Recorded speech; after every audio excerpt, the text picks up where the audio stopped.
நண்பர்களே, EM பத்தி கேள்விப்பட்டிருக்கீங்களா? அதுதாங்க ஏபெக்டிவ் மைக்ரோ ஆர்கானிசம்ஸ். இது ஒரு சிம்பிளான இயற்கையான கலவை. நான் விவசாயம் பண்ண முறையே இது மாத்திடுச்சு. இந்த வீடியோவுல நான் எப்படி EMஸை என் நிலத்துல பயன்படுத்துறேன்னு, அப்புறம் எனக்கு கிடைச்ச அற்புதமான பலன்களையும் உங்ககிட்ட சொல்ல போறேன்.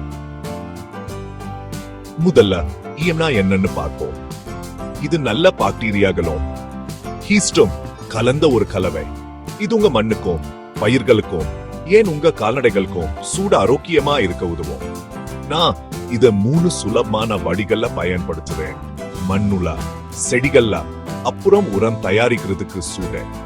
மண்ணுக்கு நான் EMஸை தண்ணியோட கலந்து பயிர் நடுறதுக்கு முன்னாடி என் நிலத்துல தெளிப்பேன். இது மண்ணுக்கு உயிர் கொடுக்கும், கெட்ட வாசனையை நீக்கும். அப்புறம் மண்ணுக்கு அடியில இருக்க சின்ன சின்ன நுண்ணுயிர்களுக்கு ஊக்கம் கொடுக்கும். உங்க மண்புழுக்க திரும்ப வர்றதை நீங்க கவனிப்பீங்க. அப்புறம் மண்புறுபடியும் மிருதுவாவும் வளமாவும் மாறும். செடிகள் மேல நான் EMஸை தண்ணியோட கலந்து 2 வாரத்துக்கு ஒரு தடவை இலை மேல தெளிப்பேன். இது பூச்சிகளை அண்ட விடாது, இலைகளை இன்னும் பச்சையாக்கும். அப்புறம் என் பயிர்களுக்கு ஒரு நல்ல பளபளப்பை கொடுக்கும். இதுல என்ன ஒரு நல்ல விஷயம்னா, என் மகசூல் அதிகமா இருக்கு. அப்புறம் நான் நிறைய ரசாயன மருந்துகளை பயன்படுத்த வேண்டியதில்லை. உரம் தயாரிக்கிறதுக்கு நான் என் உரம் போடுற குவியில EMஸை ஊத்துவேன். இது சீக்கிரமா மக்கி போகும், வாசனையும் கம்மியா இருக்கும். அப்புறம் நான் இதுவரைக்கும் பயன்படுத்தின உரங்களையே இதுதான் பெஸ்ட். இதோட பலங்க என்ன?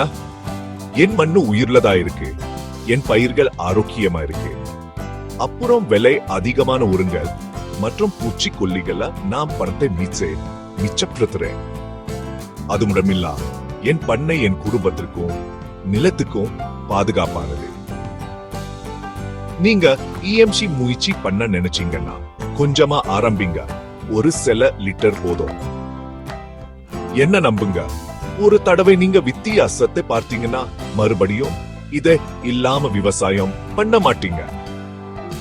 உங்க பண்ணைக்கு ஒரு இயற்கையான ஊக்கம் கொடுக்க தயாரா?